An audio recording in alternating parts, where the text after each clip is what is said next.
Greetings all, D&Disability here with a fan-requested video, never thought I'd say that, for my top 5 tips for running a game with blind players. These aren't in any particular order and really apply to anyone with a wide range of visual or even cognitive disabilities. Tip number 1, ask if they want to play blind character. Keep in mind that they might not think in terms of carrying light sources, torches, etc., or necessarily even line of sight, but they're still aware of needs as regular characters. And even if they don't want to play blind characters, if they want to be, your typical ableist, can do everything, regular role-playing game character, then, let them work with. Number 2, be aware of your room descriptions and map designs.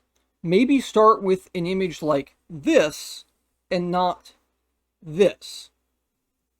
Number 3, consider using a JAWS or any kind of e-reader or reader-friendly sheet design that utilizes separate tab areas that are easy to navigate, areas that they can tab through on the sheet.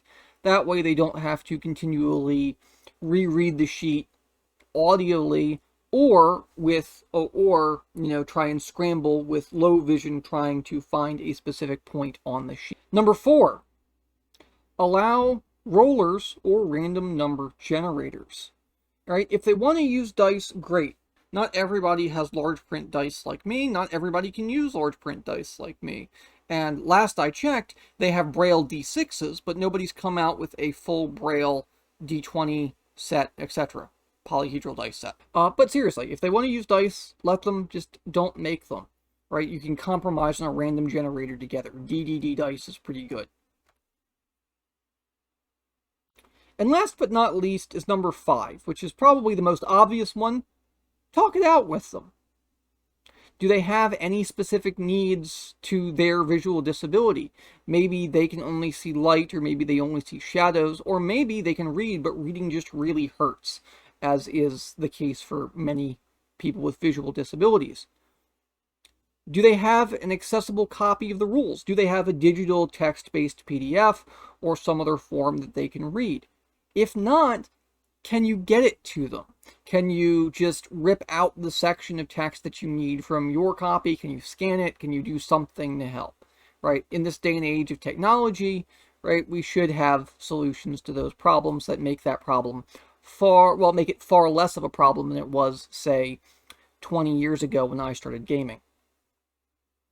Wow, I'm getting old. Ask questions like, how can we manage your spells? Note the we, right?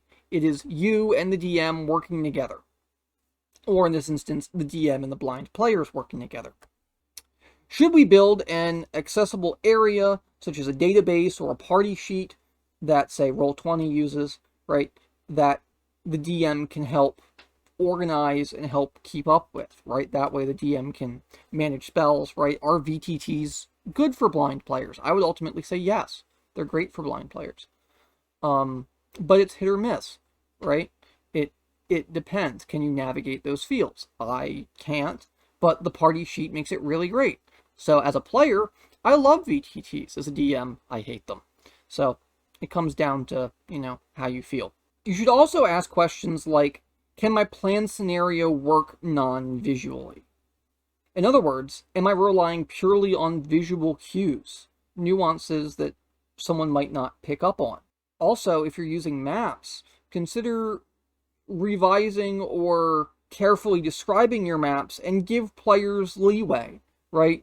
Focus less on the north door 2/3 the way down the western wall, and there's an archway in the eastern wall in the southeast corner, to saying there's a door some distance to your left and an archway some distance to your right.